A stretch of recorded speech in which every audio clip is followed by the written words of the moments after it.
Hello, everyone, and welcome to Performance Anxiety's 39th online reading event, almost the big 4-0. My name is Tom Snarski, and I'm so excited and grateful to be your host for this evening, along with Asparagus and the other coterie of cats, that'll be around, I'm sure, as the evening progresses. Tonight, we are celebrating the brilliant work of 7 poets who we are utterly thrilled to have joining us as performance anxiety readers. And in addition, we're also celebrating the imminent release of the Book of Corinthians, an anthology of work related to the oeuvre of American actor, director, skater boy extraordinaire Harmony Korine. So we'll hear from a few Corinthians like Coronelia, etc., poets and readers tonight. But we'll also just hear a general mix of some amazing, amazing poets whose work I'm just beyond thrilled to have here in the space with us this evening. Just in case you haven't listened in before, Performance Anxiety is an online reading series hosted via Skype, usually on the third Thursday of every month at our new, albeit temporary time of 9:30 p.m. Eastern, 8:30 p.m. Central. At each of our events, we feature a group of invited readers whose work we love to share a selection of their writing with us, usually poetry, but anything's possible in performance anxiety. Having these slots every month means we're always looking for folks who'd be interested in reading. So if you are or know a poet or writer who'd be interested in sharing their work at a future event, please get in touch with us. We would love to hear from you. We're on Twitter at PerformanceANXT, so performance capital A-N-X-T, although I don't think it's case sensitive. Or you can just DM us directly. I'm at Tom Snarski on Twitter and Instagram, TomSnarSky, or you can email me at tomsnarski, same spelling, at gmail.com. You can also get in touch with Kristin Garth, Performance Anxiety's other co-organizer, who I'll introduce momentarily as our first reader of the night. This is breaking a little bit of tradition because normally we just go right from the intro remarks into Kristin reading. But Kristin was kind enough to ask me to read one of the poems that will be in the anthology. So we're going to hear quite a few pieces of work from the anthology. The poem that I submitted and that Kristin and Diana were kind enough to accept is called Filmmaker. So I'll read it in a moment. Before I read it, I just wanted to say thank you so much to Kristin and to Diana for putting together the Corinthians anthology. Unfortunately, Diana can't be with us tonight because she's on call at the library that she works at. So this reading is very much dedicated to all of her efforts, being an awesome librarian and also putting together a really amazing anthology that I very much hope you all will be able to read, and that I'm excited to read when it comes in the mail because I know my copy is on its way. So right now I'd like to read this poem called Filmmaker. I felt like maybe there were gifts. Rachel Brosnahan frozen in the of Shakespearean, backstage photos by Richard Bamer of David Lynch backmasking, James Franco listening to Dangerous. Thanks for joining us. At the same time, he was reading Hart Crane for his 3rd MFA. Selena Gomez's mom wanted her to take the role in Spring Breakers. The whole movie, quote, just a kind of ride, end quote. Werner Herzog's Peon to the Nailed Bacon and Gummo. Work with me. We're going to write this in 10 days while the co-eds blast Taylor Swift and throw up on the motel railings. Taylor's work is pinned through the sound of Iris Dement's My Life, small tragedy of song, ghost of Emma Roberts, not ultimately in Spring Breakers, but always a part of the concept. Riding the 4th wall on the skateboard Harmony have been on in college instead of going to Florida. Spring Breakers as FOMO, the Tony Hawk cheat codes on for flawless wall riding. Jack Spicer puts Tony at the beginning of the Holy Grail, and Tony Soprano, those ducks, Russ Curry, the human family, AJ, Dr. Melfi, Call It Mercy, the raw pink of Pepto-Bismol, and the sound of the burn, quote, the silken skilled transmemberment of song, end quote. The bodies in the diner, like toward the end of Twin Peaks, a brain full of bullets can't stay in one place too long, ducks and youth in the pool. I just want to go home, please. Thank you, Basil, for your help with that poem. So that was Filmmaker, which is in the Book of Corinthians. And that Book of Corinthians was edited by our very own Kristin Garth, who I'm beyond excited to introduce as our first reader of the evening. And that is, Basil cheering Kristin on, as you can hear in the background. So Kristin Garth is a Pushcart Riesling-nominated sonneteer and a Best of the Net 2020 finalist. The author of a short story collection, You Don't Want This, from Pink Plastic Press, The Stakes, some really serious literature, and over 20 other books. She's the editor of 8 anthologies, including the Book of Corinthians. Basil's going to meow for every book Kristin has put out, including the Book of Corinthians, now available from her very own Pink Plastic Press. So thank you, Kristin, as always, for being here with us. Basil is here for you and just wants me to shut up so you can read your poem, so I will. I'm going to read my poem that I wrote for the Book of Corinthians. And it is, for the book, we wanted to incorporate anytime Harmony Korine was in cameo, or it didn't have to be something he actually wrote. It could have been anything he'd lent his acting skills to or whatever. And so I wrote about the girlfriend's experience and his character that he played on the second season of that show. And it's called Sugar Baby Exchange. You seek him out in an internet cafe after the government takes your Wi-Fi away. In witness protection, but they leave you the dress, cocktail length, eggshell white, a collared half cape, which suggests you are a lady someone should protect. Maybe a guru afraid to have sex might mar his soul, his sense of control. Once you needy on picnics, randy over casseroles. Like you, he puts weak people on their backs, desperate, depressed, panic-attacked holes who pay to be opened, redeemed, exacts remuneration to make people scream, to hustlers in danger, each other's schemes.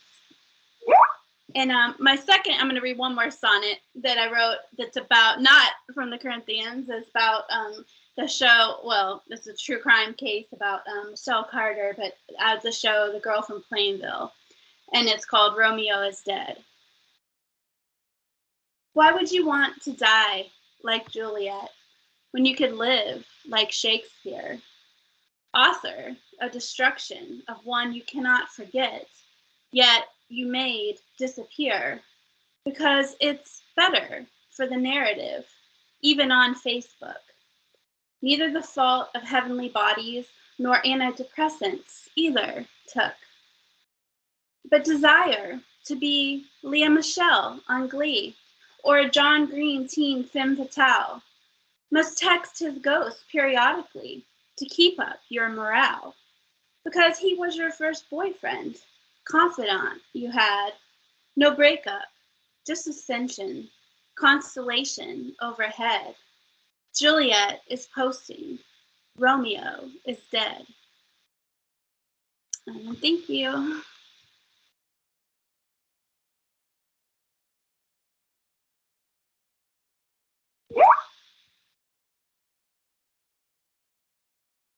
Thank you so much, Kristin, for starting us off on these beautiful notes. That, again, was Kristin Garth, who you can find in many places on our beautiful internet. You can find her on Twitter at Lola and Jolie, LOLA. ANDJOLIE, and on Instagram at Kristin Ingrid Garth, KristinIngridGarth. And you can keep up with all of Kristin's amazing projects, the books that she not only is publishing herself, but editing. She's done an amazing streak of these themed anthologies that have just been wonderful, culminating in this Book of Corinthians. And you can find all of that on her website, KristinGarth.com, KristinGarth.com. So without any further ado, keeping the line of performance anxiety, returners and all-stars running, it gives me great pleasure to introduce our next reader, performance anxiety extraordinaire and Paul Clay Stan with me. Thank you very much for wearing that today, Sara. Sara Matson. Sara Matson has poetry in Bone Bouquet, Impossible Task, Pink Plastic Press, and elsewhere. Sara's full-length book of poetry, an amazing piece of work called Personal Fashion, is available from Swallowtail Press, and her chapbook, Electric Grandma, is available from Another New Calligraphy. She lives in Chicago, where she tweets as @Skeletor Writes, Skeletor, WRITES. More of Sara's poetry can be found at neutralspaces.co/Sara Matson, but you're about to hear a wonderful selection of it tonight. Thank you, Sara, for being here. Take it away. Oh, wow. Thank you so much. Hello, everyone. Thank you so much, Tom and Kristin, for having me back. It's such a joy to be here tonight with all you fantastic writers. This is really a joy. And I'm so excited to celebrate this new amazing anthology, the Book of Corinthians.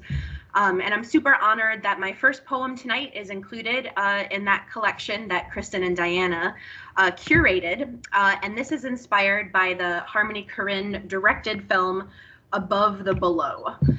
This poem is called Street Magic. Suddenly, tits everywhere. A theme. Scratching elbows, caressing bodies, gyrating in place, blurred crotch dance moves, staring past me. Fire dancers and slow-mo Americana pinups flap their fictitious, sarcastic capes like wings. Our imagined hero presses bearded cheek to plexiglass, damp inside and out. Thunderous scream and deep zoom on an elder, man hair caught with commotion or wind. No one and everyone dies. Layers, cry laughing, bare teeth, or unfocused clown masks. Show us your deepest joy, fear, anger. Make yourself magic. Make yourself a show. Demonstrate humanity by removing it. Illusion. Soft strings over a waiting crowd, jazz hands on top of the world, back to bloody face, handheld cinematic inspiration. Architecture slowly brought from above to below, joyous laughter wrapped in homemade flags, gaunt zoom. We were all with you, sort of. He's right, of course, boring mechanics slashed in favor of patriotic theatrics. Wrong country. He mentions God, and I feel betrayed. Thank you. My final poem this evening, this is brand spanking new because I really love new shit for performance anxiety. So this is brand new shit, and this is inspired by one of the most iconic television shows of my childhood, Richard Dean Anderson's MacGyver. So this poem is part of a larger project I'm doing about pop culture and gender and nostalgia. So this MacGyver poem is called A Little Ingenuity. Without thinking, unbend it. Demand in or with merit, but still ankle deep in cocktail napkin napalm, I fiddle with the gentle promise of familiar demolition. Blackout eagle spotting, why is it always the humble and miraculous, if temporary, that crave the frosty geometry of buzzing planes? The remarkable luxury of spontaneity is reserved for those crafty and aggregate, bird of prey types. I remain antecedent to myself. Wires melting, physics, the real hero. An entranced curator coughs up silver pins in whipped tufts, brutal texture opening new possibilities, undulating mylar teas. Working in tandem, copper droplets liquefy, and the resulting spirographic forms release the grip and soothe the concentric nerve, guide my neck back to center, slicing playfulness with the fierce style of burning books in a dusty field. Thank you so much for having me back. I am Sara Matson. Thank you so much, Sara, for knocking it out of the park with those poems. And that again was Sara Matson, who you can find on Twitter at Skeletor Writes, SKELETORWRITES, and on Instagram at Skeletor's Mom, similar spelling. Sara's really excited because Sara's pop culture inspired microchap teenage horror nostalgia is forthcoming this summer with the Ghost City Press Summer Microchap series. So that's super exciting news. Keep an eye out for teenage horror nostalgia crossing your timeline when those beautiful tweets come over announcing the micro series. And yeah, I just thank you, Sara, always for returning to performance anxiety. I was listening today to Sleater Kinney's One Beat, and I was like, this is Sara Matson, the lines about, Newton exactness. I was like, yep, this is Sara's here already, even though performance anxiety isn't for several hours.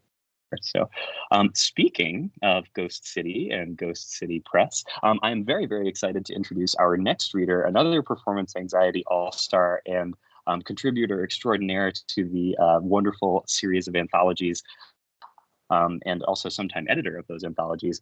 Long-winded introduction for Justin Karcher. Justin Karcher is a Best of the Net and Pushcart nominated poet and playwright born and raised in Buffalo, New York. He's the author of several books, including Tailgating at the Gates of Hell from Ghost City Press in 2015. He's also the editor of Ghost City Review. Justin's on Twitter at Justin_Karcher and on Instagram at the man about town, separated by periods. And you can follow Justin after you hear some of the amazing stuff that he's going to share with us tonight. So thank you, Justin, for being here. I think Justin might be needing a quick moment to re-be in the call. I'm Justin, back. For some reason, okay? I'm like trying to multitask various devices. I don't know why, but like my feet are asleep because I'm cross-legged.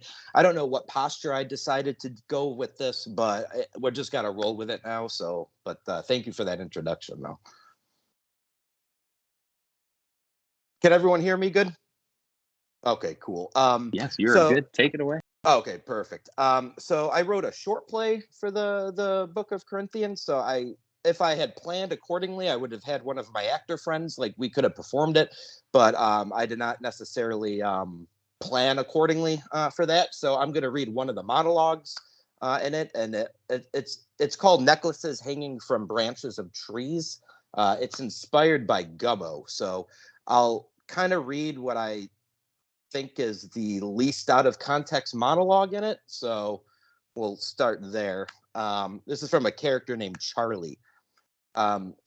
We do so much to get away from the tornado wreckage of where we started. Some of us turn around the moment they reach the outskirts and rush right back in. They don't even notice the dead cats hanging outside their old haunts as they follow the voices of air rifles, all the necklaces hanging from branches of trees. Imagine if we were able to bottle up those moments when people give up on their dreams of the big city. All that combustion in the palm of our hands. Think of the damage we could do. All the fourth walls we could crumble to pieces.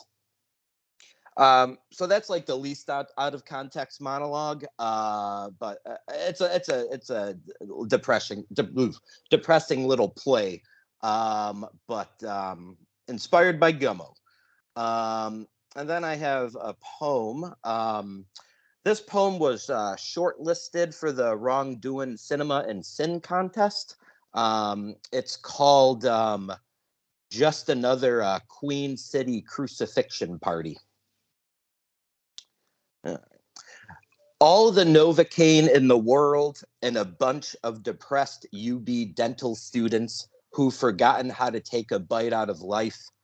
No one knows who invited them, but we don't ask those questions at a Buffalo party. They're keeping to themselves anyway, congregating by the windows, looking out at our city's uneven skyline until there are tears in their eyes, buildings like teeth torn apart by the years. They've also promised to make us numb when the music and small talk fail to do their jobs, which is inevitable when the novelty of being intimate wears off, when the walls full of local art forces us to question every decision we've ever made, a convenient amount of dread making us hyper-focus on why we're even here in the first place. All those artists are dead, brilliant barnacles at the bottom of the Great Lakes, but the shipwrecks probably weren't worth it.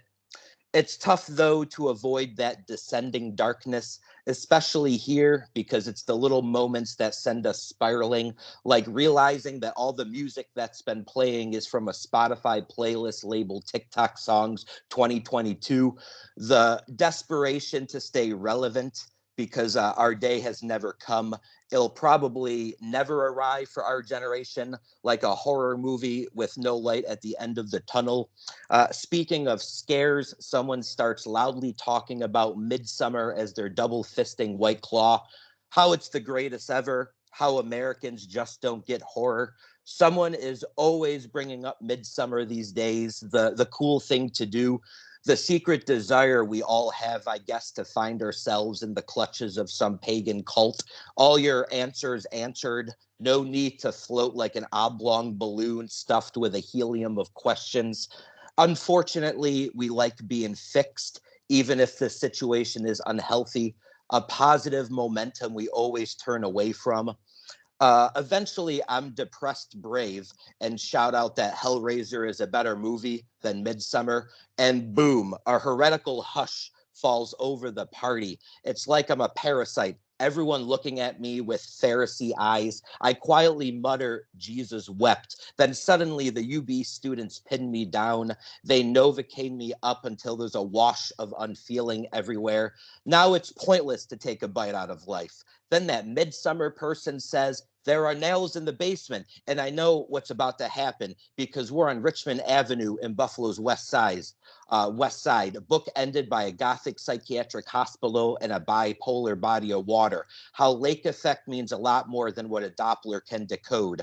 How there are always buckets of rusted nails in every one of these basements. Leftover dreams from all the people who wanted to rebuild their homes. Maybe their lives. But you can't skin a Victorian any more than you can paint over the ghosts. I don't shake in fear when I hear the clank of that bucket or when the first piece of rust spears its degradation flag in my left cheek, or the twisted laughs of the dental students as they sprinkle numbness everywhere, an illusion of feeding feelings to a fishbowl. You must rise to the top to get loose, some slice of sun scooping you up like a manger baby, showing you off to the world, but I'm too tired for a glass half full of faith, how it's empty like me right now, how I stumbled here into the mouth of a Rust Belt cult. They tear into my space, and maybe I shouldn't have struck up a conversation with that Nexium girl at the cafe, or maybe I shouldn't have mentioned Hellraiser, how all of us are explorers in the further regions of experience, but are too bashful to admit it. Angel or demon, it doesn't matter, how pain has a face, and it's every time we look in the mirror. Our suffering has always been legendary. How mental illness grabs us by the throat and declares, I have such sights to show you. Then the other nails go into my face, how I'm being pinheaded in front of strangers. But it's okay, because the Novocaine is doing the trick. The art on the walls like cautionary fairy tales. Reach for bohemian stars and beaten down cities like this, and you'll kick the bucket much sooner than you should. Then I can sense the paintings detached from their plaster prisons. They swirl around my sharp face like a flock of birds. The great migration anywhere but here. When there are no more nails left, I'm allowed to leave. No fuss. The party even parts for me like the Red Sea. When I step outside in the days, moonbeams impale themselves on my most insecure thoughts. Drunk people quickly cross the street when I get near. The psychiatric hospital at the end of the block looms like a lover in heat and then leaves when the deed is done. But despite all this, I still believe no one is this far gone. That's it. Thank you.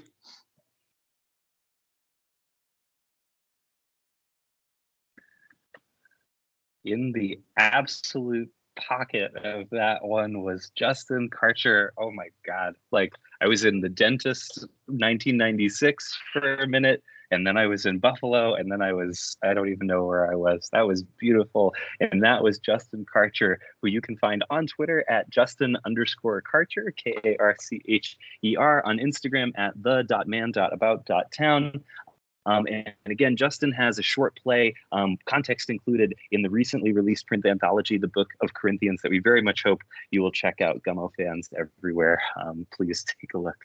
Man, wow, that was a rollicking good time. So we are already at light speed at the midpoint of our reading order, but it gives me great pleasure, and I'm very excited to hit that keystone slot by introducing James O'Leary. And James O'Leary is a trans poet from Arizona whose pronouns are they, them. James's work has been nominated for both the Best of the Net and the Pushcart Prize anthologies, and has appeared or is forthcoming in Frontier, Protean, the Indianapolis Review, and Foglifter. James holds an MFA from Sarah Lawrence College. And James, thank you so much for being here with us tonight. Take it away. I'm excited to hear what you're going to read. Thank you. This is actually like the first reading I've done in a year since I graduated. So I'm really excited about it. Thank you all. I'm excited and honored. These poems have been amazing. I have three poems that are all about a page long that I hope I can fit in the time limit. This first one was in the most recent edition of Fog Lifter. Its title is after the Kava Akbar poem, Reading Farooq Jad in a Pandemic. And it takes its first line from Arthur Rimbaud's Lives, which is translated by Paul Schmidt. It's called Reading Rimbaud in a Pandemic. A flight of scarlet pigeons thunders about my thoughts. My parents call them flying rats, and isn't that beautiful? Scavengers allowed closer to the sun, little Icaruses nibbling on French fries. If the Eiffel Tower caught fire, would it bend or melt on top of tourists like butter? More importantly, will words be enough to save us? Save from sauver to protect, keep, or redeem.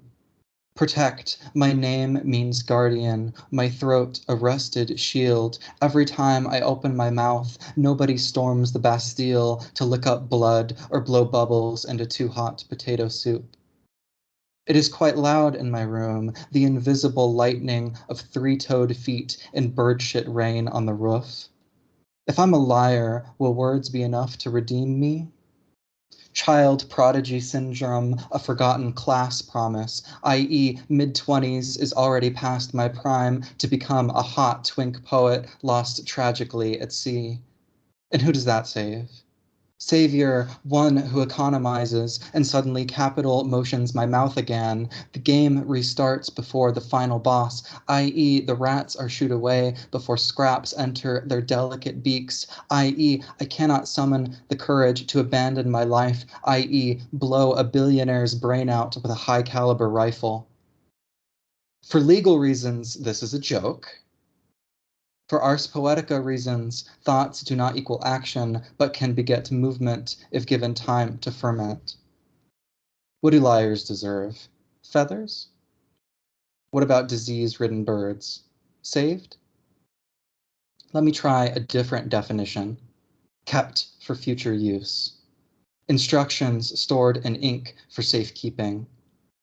Where I grew up, there was a drawer full of matches I was told not to touch. Rat that I am, one day I hope I'm brave enough to burn this whole place down and fly soft and scarlet into the dazzling night.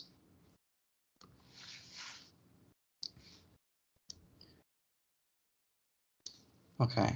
The second one featured recently in Moist Poetry Journal, which is one of my favorite new journals. I really love them.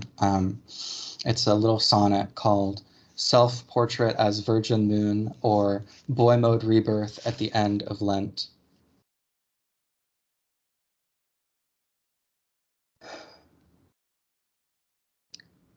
As burgeoning muscles flicker like low-gas street lamps in the dawn, it's blooming, boy, girls who dance like slick newborn fawns. So lead me.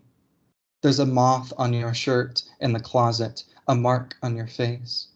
An instruction, my luminous tongue sings sweet as sin or music, whichever calls your body to move past me into the quiet rooms of shame I thought I'd given up. Your abs twin my lips. Believe it, I've never had a lover move inside me. If this was our last night uncovered, could you call me by my name? Imagine we're married. Eyes coy behind my bridal veil, your family checking our sheets for blood. But this isn't a constellation, no myth of harvest gods we're singing. You lead me well. I lower my head with a smirk, and a bow ties my hands together. Hiding a memory without a name, our careless dress and dance. Kiss me soft and quiet, an arrow launched from our quivering mortality. Hands lead us back to the beginning. Two boys in a dark room begging to be made. Holy never ends safe, you say. We give each other up. Under naked stars, we pray. Okay. Thank you. This is like, I'm losing my breath. This is really exciting for me. I love reading for people and hearing you all read. This last poem is after the John Singer Sargent painting of the same title. It's called Man Wearing Laurels. And it was in the latest folio by Violet, Indigo, Blue, etc., which was edited by Summer Farah. All right. Man Wearing Laurels. Underneath your pecs, I trace with one thumb the dark cross shadows make of your chest. It is much like Ash Wednesday, a mark of warmth I let you bear, though no one can see. The sign of salvation. You still carry leaves in your hair. Earlier, we lay recumbent in the grass, your well-conditioned locks like cirrus in the sky of my hands. What does that cloud look like? You asked me. A daffodil, I said. A sharp star. An ant whispered some quiet secret on my neck. I remembered everything I'd said and thought of men who lay with men or adorn their eyes with kisses and wings. I noticed in the wet dirt your middle finger tracing rings, like fey creatures celebrated where we lay, eating fruit cups without spoons, the sweet juice dribbled into open mouths, and the sound of frisbee golfers' triumphs drifting back and forth between the trees. But now, bed like a confession booth, nipples like nails on sternum's cross. But there's no Jesus here, no man made God or God resembled. Some might call this a sin, adrift as we are between sleep and sleepless caresses and the quiet night before one of us becomes hungry enough to turn back on the light. I can almost believe in penitence when you hold me. I can close my eyes and shiver against the incarnadine sky. Thank you so much. Oh, James, thank you so much for those incredibly beautiful and moving poems, and thank you for being in this space with us. We're so glad to be your first reading in a hot second, and it was beautiful. That again was James O'Leary, who you can find on Twitter at the Sunday Poet, TheSundayPoet. And James is also a reader for the Little Patuxent Review, which I hope I'm saying correctly, Patuxent review. So please consider sending James your work so they can read it. And again, thank you so much, James, for being here. That was absolutely beautiful. And what a wonderful way to lead into the back half of our reading order. Which I'm very excited to continue with by introducing our next reader, and that is Evan Wang. Evan Wang is a 15-year-old poet whose work has appeared in the National Poetry Quarterly, Juste Milieu, Bleeding Soul Poetry, and published by Moonstone Press, to name a few.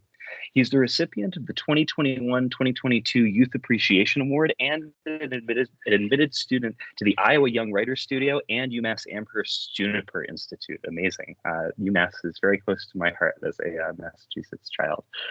A topical winner of the Just Poetry National High School Poetry Contest, an intern at the Moonstone Arts Center, an editor at Philadelphia Stories, and the co-coordinator of the Montgomery County Youth Poet Laureate Program. Evan is currently working on taking his poetry to new heights in high school. So Evan, thank you so much for soaring with us. Take it away. I'm excited to hear your poems. Thank you so much for that introduction. And I just wanted to say I'm so honored to be reading along such incredible poets tonight. So the first poem I will be reading is titled Evan/Wanxiao, which is my Mandarin name. And this is inspired by poems by Peter LaBerge, his poem Peter and Boy Saint. And to name a poem after yourself is like a huge deal. So like this is my most recent poem and I spent a lot of time on it. So I hope you guys like it. This is Evan/Wanxiao after Peter LaBerge. A wannabe boy saint tearing up his bed over the absence of another him. A sick believer in opposites attract, so he loves the brash and cocky, a stupid boy. Somebody remind him of his name and that it is not smooth skin slick with sweat and sticky, but ordinary, and a bit like dried paint flaking off the windowsill of stained glass where he kneeled for another god. Call me Evan, he'd say, as if it meant anything but an open bedroom door for night men to exact their crucifixion. Evan was a name given by two immigrants who haven't a clue of English but knew Evan was popular and how that has changed, and how his name named him. Who is careless with whom to pucker up to show a good time to, as I said, boy saint. He'd rather that than be Evan, a name synonymous to a phone number, an address, a fleeting thought in God's memory, too ordinary to even dare remember. He wants all the love this country never gave him, and is willing to cut some letters off a name to have the rest muttered, and losing that ambition when other wannabe boy saints showed up with names like mountaintops, exotic to patron hands who round their faces like it is a silent prayer, a bomb in their cathedral. Those milk-skinned boys hold lovers sacred. They grace a name like Evan to save the damned. But how can Evan ever tell them his name is a canyon? Exotic, too. Is Evan Wang before he dropped a tongue for a better kiss? Is sorry God for I have sinned, if you'll love me again? Is a Buddhist in a Catholic school where he laid his blood on the altar in hopes of getting laid easier? Is a grenade pin to explode under their fingertip traces? Is a thorn in their parents' feet for the oceans they've walked across? Is a betrayal to his mother's Amitofo with every hallelujah, every rosary bead as earrings, every knee bruise for sainthood? Call me Evan. Call me Evan Wang. Call me Wan Xiao. Call me your boy saint, and I'll answer. Thank you. The next poem is called Rapture. Oh yeah, actually before that, this poem, Evan/Wan Xiao, I actually did want to submit to Violet, Indigo, Blue, etc. as well. So James, I'm aiming for that magazine as well. All right, so the next poem is called Rapture, and trigger warning is about an eating disorder. So if you are triggered by that, try to not listen in as much. So this is about this is called Rapture, and it's inspired by the word itself, because when I first learned about this word, it sounded like horrible, and apparently it means bliss. So I'm like, okay, it doesn't really correlate. So that sort of inspired this poem. This is Rapture. I wish the world would stop for me in its tracks. Never felt such weight gracefully crumble onto its palms. I've added a couple of pounds since I started walking the hypotenuse. Driving my life with triangular wheels, what can I say? I came out of the womb horizontal. How to lessen the weight? Starve yourself of these earthly pleasures.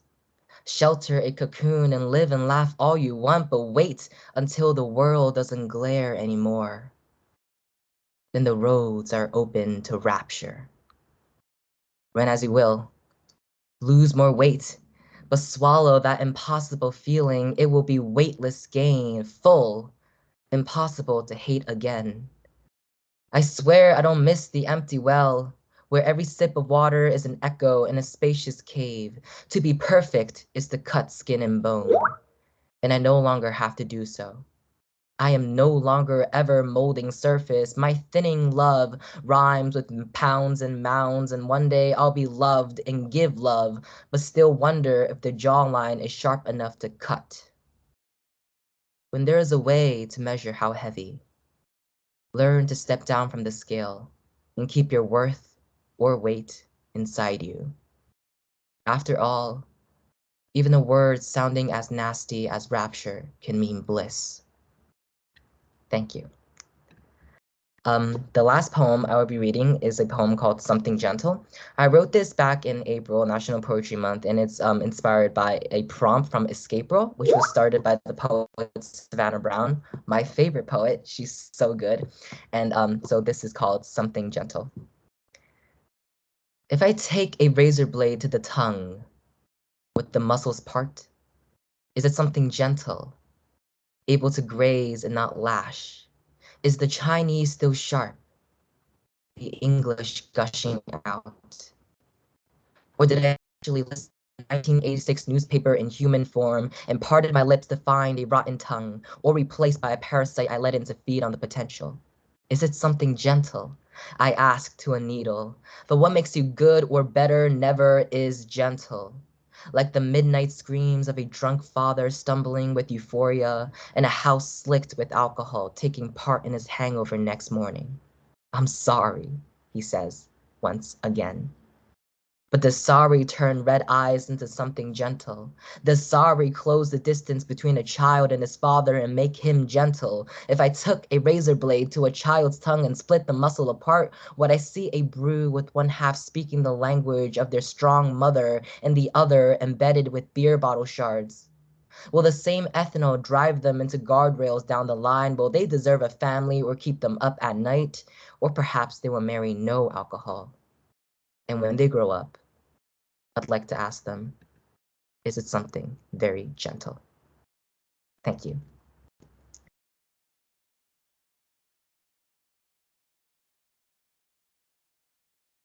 Wow, Evan, thank you so much for those incredible poems. And that again was the multi-talented Evan Wang, who you can find on Instagram at sincerelyevan _ SINCERELYEVAN _. And Evan asks that you check out the spring 2022 issue of Philadelphia Stories Junior, which is also available on their website, philadelphiastories.org. So keep an eye out for Evan's amazing work. Lots of amazing stuff going on. And I'm going to be thinking about Nasty as Rapture for quite some time. It's a minimal sonnet at exactly 14 letters, which I'm always looking out for. So that is really, really very cool. Wow. Okay. So to continue in our esteemed order for tonight, another this is just a really beautiful moment to get to be at the point where you've heard so much amazing stuff, but there's also so much amazing stuff still to come. And our next reader is going to bring some of that, and that is Stephanie New. Stephanie New is a poet from Marietta, Georgia, and the author of She Has Dreamt Again of Water from Diode Editions in 2022. Her poems have appeared or are forthcoming in Copper Nickel, the Georgia Review, and Southeast Review, as well as scientific collaborations, including the 11th annual St. Louis River Summit. She lives in New York City. So thank you, Stephanie, for being here with us. We're so excited to have you on. I'm really excited to hear what you're going to share. Thank you so much, Tom, for that introduction. It's such an honor to be here among all these amazing readers. And to celebrate the Book of Corinthians, this amazing anthology. I'm going to read 3 and maybe a 4th poem. This first one is called Lake Lanier. And it's from my chapbook, which came out 2 months ago, called She's Dreamt Again of Water. Lake Lanier. After jumping into the water to retrieve my little brother's lost sock and paddling back to our rented boat to haul myself up, gleaming with warm lake water so muddy it is tea-colored, my big sister tells me a secret. You know there are dead people at the bottom of this lake, she says, as my body dries in the July sun, because of the dam. I do not want to hear this. Do not want to picture a waterlogged mother waiting for her children to return from school at the narrow kitchen door, pruny from the years, unclear whether her frown lines are from water or worry. It's so deep your heart could stop from the cold, a force field around those houses and hearts, shield to even the bravest diver. I look around at the families on their squat boats like ours. They buckle kids into life vests, drink beer, slather sunscreen onto their white arms, unaware. To them, the lake is still a lake. It is too late for me now, and though I am tired and ate, I think of the cold water around my feet moments earlier, how it hurt my ankles, icy compared to the sun-warmed surface. And I can't help imagining, despite everything, diving headfirst into the mud, swimming until the brown turns black, so cold it tightens my chest, so deep I might escape the surface world for just a bit, kick down to the village that can never tell me its secret and sit with them for a minute or two before I return, limbs tingling. I was inspired by Sara, your decision to read like a very new poem, and I was like, yeah, I should read something new. It's readings are a place to try things out, challenge yourself. So I'm going to read like a very new poem called The Lilac Month. This is also a tentative title, but I'm excited to be sharing it here. The Lilac Month. On Sunday, I wake from jealous dreams. This is the most real I have felt in weeks. Corporate quitting reeks of a freedom so fine I cannot look at its face, or mine. I eat decay for breakfast, brush my hair and teeth, shine my friendships with my own spit. My life is tideless. On the phone, my mother encourages me to be lonely. I invent a cave to press my mind against and question its origin. Too much brew, too much brewing. I choose to fill the seconds with blue-lit music. I'm going to read another short one and then finish out with a little bit of a longer one. This poem is called Anti-Resolutions to Protect You in the New Year. I resolve to stay awake too late. I resolve to forget lint in the dryer, to keep mixing dark and light clothes in a single load. I resolve to keep fighting with my mother. I resolve to throw away unopened mail without guilt, buy pods for the dishwasher at full price because the coupon is lost or expired. I will keep saving half-used produce in the crisper drawer to wither. When friends ask what I plan to change about myself, I resolve to say, my hair.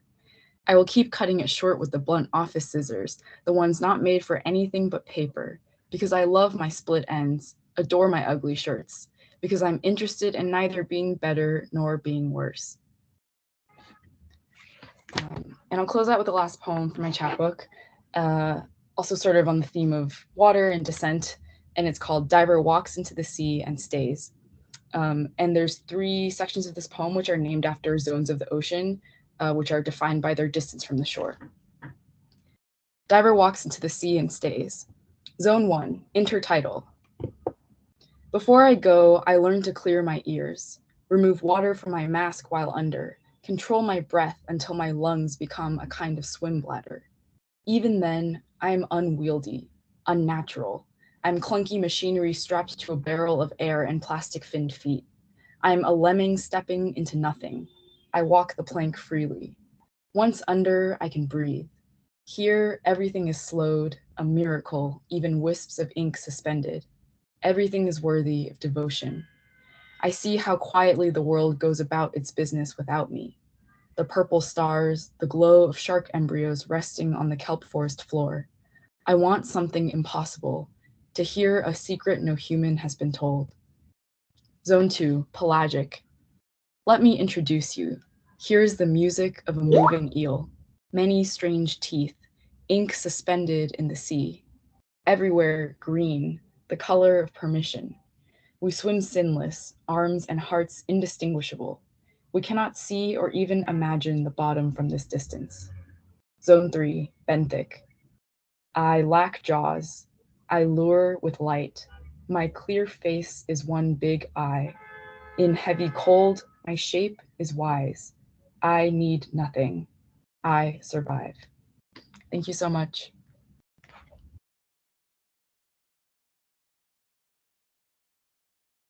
What a beautiful poem of the ocean to end that set. That was Stephanie New giving us beautiful, beautiful work, some of which is from Stephanie's chapbook, which is called again, She Has Dreamt Again of Water, out this March, excuse me, from Diode Editions. So if you go to Diode Editions, DIODEEDITIONS.com, you can find She Has Dreamt Again of Water, and you can follow Stephanie's other work in addition to her chapbook at New Steph, NIUSTEPH on Twitter and Instagram. So keep pace and check out that amazing book. That was beautiful, Stephanie. Thank you so much.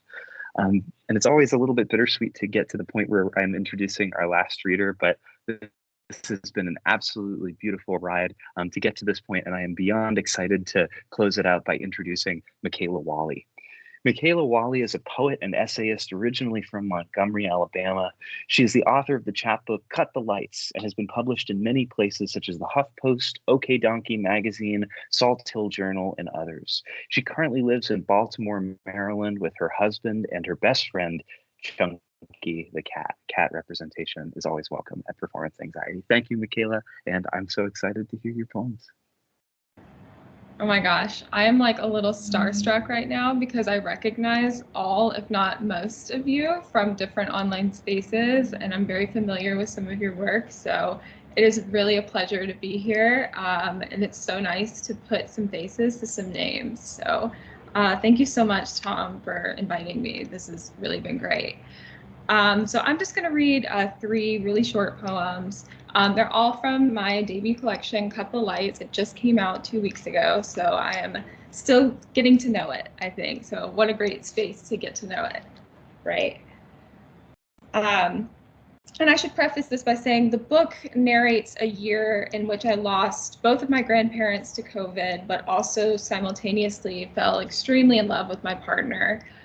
So there's a lot of grief poems and a lot of love poems.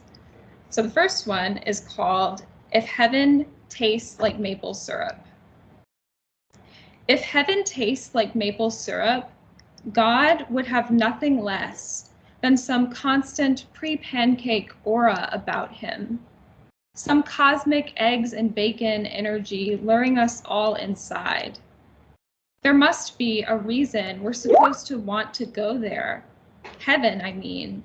And I can't imagine people seeking somewhere that doesn't remind them, at least a little bit, of home. Even Holiday Inns offer complimentary breakfast. Surely all the angels know what's up, can produce some kind of golden griddle from thin air. It has to be sweet, you know, whatever comes next. Like a sunlit kitchen the morning after Christmas, like brown sugar dissolving on the tip of my tongue. So that was my first poem. And I think I'll do one more grief poem, and then I'll end things with a love poem. Try to end on a positive note. So this poem is called I Won't Tell You How to Hold Your Grief. I won't tell you how to hold your grief. I keep mine in a Ziploc baggie, unreliably sealed in the bottom of my purse. Crumbs of it leave tracks everywhere I go. I won't tell you how to make your grief portable. I know some grief must be as large as a refrigerator, maybe bigger. I won't tell you how often I've wished to eat mine whole, let its black tar body rot in the in-betweens of my teeth. I can only tell you about the ways I've snarled and snapped at others' grief, like it's something I don't recognize in the mirror, like it's something I could look away from if I tried. All right, so thanks for bearing with me through the grief poems. But now I'll end things on a love poem, and I'm actually already married. We did a little courthouse wedding, me and my husband, but our actual wedding with friends and family is next weekend. So yeah, this is kind of like a little introduction of my partner. So this one's dedicated to him. The average person thinks you are the average person. No smile like summer. No belly peach fuzz, not even an arm longer than another. They think, oh, this dude is just fine. And they are not wrong. You are fine. Teeth licking laugh so moist the room is humid after a good joke. Eyelashes so curled they could hold a pencil and take notes. Like if you were a storm and I were a bucket, you'd fill me all the way up with Sunday afternoon. Leave me out in the sun, set to dry. I mean, you are worthy of the whole damn sky. Lips like a sip of red wine before dinner. Head cocked like the moon, unsure. You are galaxies above average, kin to the erupting stars, a light in the extraordinary dark. Thank you so much.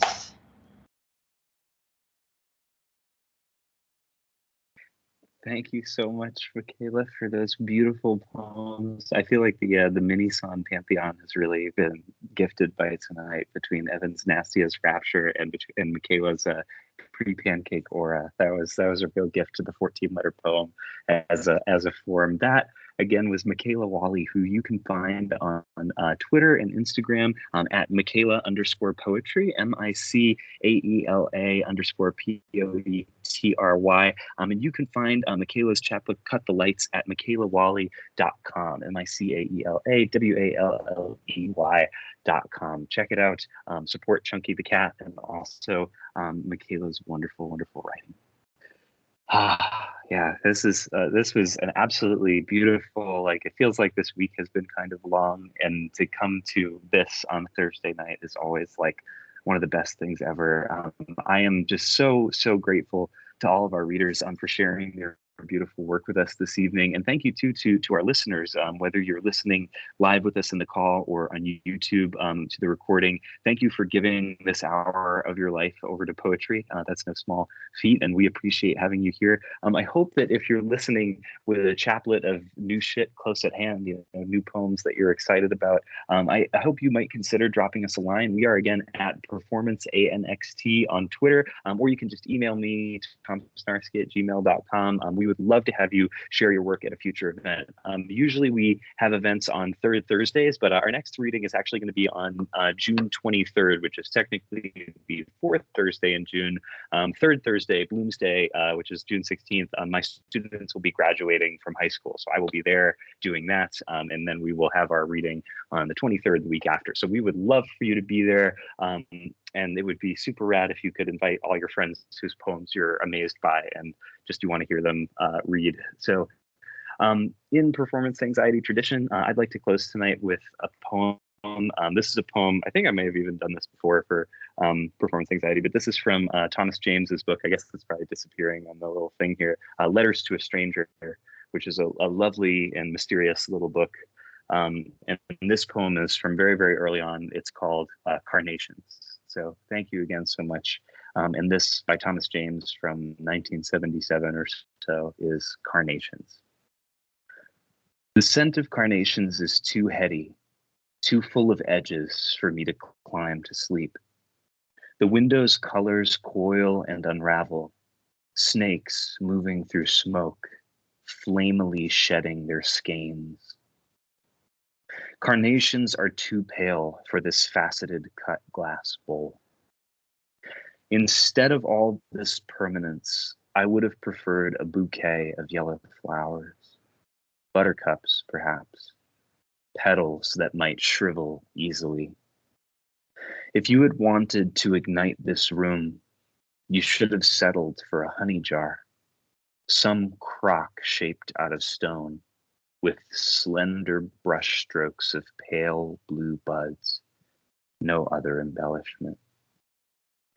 This bed, with its sleek carved fawns, disturbs me, and looking into your eyes, I see a pollen-dusted pond shaken with silver rings before the storm begins.